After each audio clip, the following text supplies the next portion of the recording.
Silipin naman natin ang mga naging kaganapan na ginanap na Luzon leg ng 2025 Perlas ng Silanganan Powerlifting League sa Baguio City. Para sa detalye, narito ang report ng ating teammate na si Paulo Salamati. Muling nagtipon-tipon ng mahigit 50 powerlifters sa ginanap na Luzon leg ng 2025 Perlas ng Silangan Powerlifting League nitong weekend sa St. Vincent Gymnasium sa Baguio City. Nagpakitang gilas sa mga lifters mula edad 6 years old hanggang 23 years old sa men's and women's developmental, juniors at sub-junior categories ng nasabing kompetisyon. Ang PSPL ay suportado ng Powerlifting Association of the Philippines mula sa inisyatiba ng dati nitong presidente at founder na si Eddie Torres na may layuning makapagbigay ng oportunidad sa mga junior lifters sa buong bansa na ipakita ang kanilang lakas na posibleng mapabilang sa national team at itaas ang bandera ng bansa sa international stage balang araw. I'd say I'm satisfied enough, but I was 2.5 kilos away from attaining the total national record, which is 677, but I gained 675 kilos. So far, bittersweet yung competition since yung squats ko sa third attempt is parang nag-epic fail. Kasi, ayun, fatigue siguro yung legs. Hindi maganda yung recovery ko.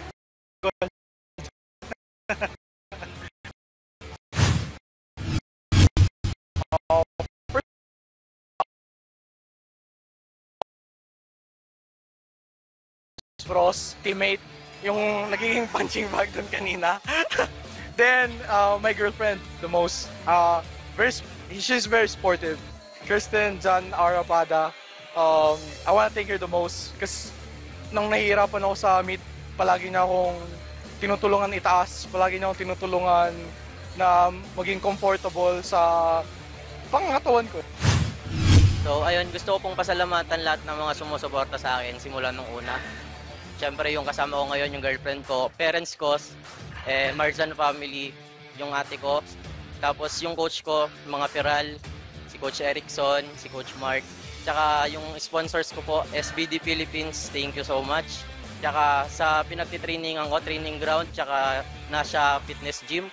And thank you rin pala sa kay Dr. Ruben Zarate sa Tarlac Medical Center, tsaka kay Sir Kim Pexon sa physical therapist ko. Maliban sa mga kalalakihan, nangibabaw din sa women's junior minus 63 kg category si Angela Ferrer na ibinahagi kung sino ang kanyang inspirasyon at mentor sa likod ng kanyang pagbubuhat. Nag-start ako mag-powerlifting kasi dun sa previous gym namin, kasabay ko si Jason. Tapos nagkaroon kami ng coach na binigyan niya lang kami ng program for free. Tapos kaya yon, doon kami nag-start na mag-powerlifting hanggang sa nag-compete kami yung sa Unleash. Sadly, na-bump out kami both doon. Bali, yun yung first comp ko yung sa Unleash. Then, ayun, doon na nag-start na tinuloy namin. Hanggang sa, eventually si Jason na din yung, yung coach. Kaya, ayan. And yung inspiration ko si Jason. Pero, Ayan, no? Maliban pa rito, nakipagkulitan din tayo sa isa sa mga pinakamalakas na batang lumahok sa Luzon leg ng PSPL at ang anak ng dating World Sub-Junior Gold Medalist at former World Sub-Junior Record Holder na si Joan Masangkay at nang tanungin ng kanyang anak kung bakit niya nagustuhan ang sport na powerlifting. Ito ang kanyang sagot. Nagustuhan ko lang po dun. Tapos nakikita ko mama ko nagbubuhat, laging world record. Kaya nagustuhan ko yung powerlifting. Sobrang saya po pag nag-training ako. Nabubuhat ko po kasing 54. Tapos malapit na ako mag-6 proud ako.